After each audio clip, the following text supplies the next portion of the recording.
बिस्मिल्लाहिर्रहमानिर्रहीम। अस्सलाम वालेकुम। मैं हूँ आसिफ और आप देख रहे हैं आसिफ फूड एंड टेस्ट। तो दोस्तों, आज मैं आपके लिए रमज़ान स्पेशल में क्रिस्पी आलू पालक के पकोड़े की रेसिपी लेकर आया हूँ। यूँ तो आप पकोड़े घर में बनाते ही हैं, लेकिन जिस तरह से आज मैं आपको पकोड़े बनाना बताऊँगा वो इंतहाई खुशबूदार, टेस्टफुल और क्रिस्पी तैयार होंगे।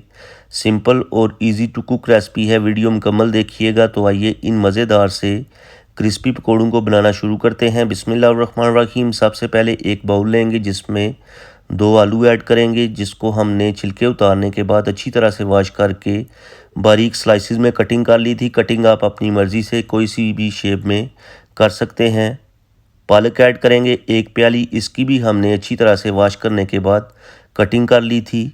1 प्याज ऐड करेंगे मीडियम साइज़ बारीक स्लाइसिस में कटा हुआ, साथ ही 2 से 3 टेबल स्पून बारीक कटा हुआ हरा धनिया ऐड करेंगे, ज़बरदस्त खुशबू और फ्लेवर लेके आएगा। ग्रीन चिलीज़ ऐड करेंगे 5 से 6 बारीक कटी हुई।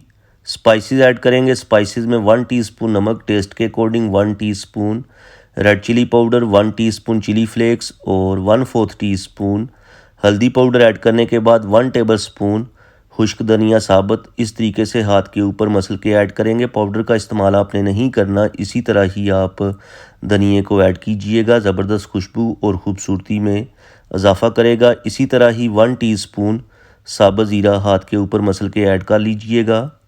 अनारदाना ऐड करेंगे 1 टेबल स्पून। अब इन सारी वेजिटेबल्स को अच्छी तरह से मिक्स कर लेंगे ताकि ये जो इनके अंदर पानी है वो अच्छे से रिलीज़ हो जाए, और जब हम इनके अंदर बेसन ऐड करेंगे तो हमें अंदाज़ा हो जाएगा कि हमने कितना पानी ऐड करना है। तो यहाँ पर ये देखें, वेजिटेबल्स ने काफ़ी पानी छोड़ दिया है। अब इस टाइम पे आके इसमें हम ऐड करेंगे बेसन। बेसन हमारे पास है 4 टेबल स्पून, जिसको हम थोड़ा थोड़ा करके ऐड करेंगे। ज़्यादा बेसन आपने ऐड नहीं करना। अगर आप ज़्यादा बेसन ऐड करेंगे, एक तो पकौड़े क्रिस्पी तैयार नहीं होंगे, दूसरा इनकी जो शेप है वो भी टिक्की नुमा होगी। तो जस्ट हम इनके ऊपर हल्की सी कोटिंग करेंगे ताकि ये बाइंड हो जाएं। तो दोबारा से बेसन ऐड करेंगे। पानी अभी तक हमने ऐड नहीं किया क्योंकि हमने फ्रेश वेजिटेबल्स को वॉश किया था, तो इनके अंदर वेजिटेबल जो हैं काफ़ी पानी था। तो जब आप बेसन ऐड करेंगे तो ज़रूरत के मुताबिक आप पानी ऐड कर लीजिएगा जितना आपको रिक्वायर्ड होगा। तो दोस्तों, यहाँ पर अच्छे से मिक्सिंग करने के बाद पकौड़ों का बैटर तैयार हो चुका है। चलते हैं किचन की तरफ और अब हम इनके पकौड़े तैयार करते हैं। तो यहाँ पर पकौड़े तैयार करने के लिए ऑयल को हमने मीडियम फ्लेम के ऊपर गर्म कर लिया था। एक एक करके पकौड़े ऑयल के अंदर ऐड करेंगे। फ्लेम हम मीडियम ही रखेंगे और मीडियम फ्लेम के ऊपर ही हम इनको एंड तक फ्राई करेंगे। फ्लेम आपने हाई नहीं करना। अगर आप फ्लेम हाई करेंगे तो पकौड़े बाहर से फ़ौरन से पक जाएंगे, लेकिन अंदर से कच्चे रह जाएंगे और क्रिस्पी भी तैयार नहीं होंगे। तो कुकिंग का जो टाइम है, यानी आपने इनको कितनी देर तक फ्राई करना है, फ्राई आप 7 से 8 मिनट तक कर लीजिएगा मीडियम फ्लेम के ऊपर, यानी 3 से 4 मिनट तक एक साइड से फ्राई कीजिएगा। उसके बाद इनकी साइड को पलट के दूसरी साइड से भी 3 से 4 मिनट तक फ्राई कर लीजिएगा।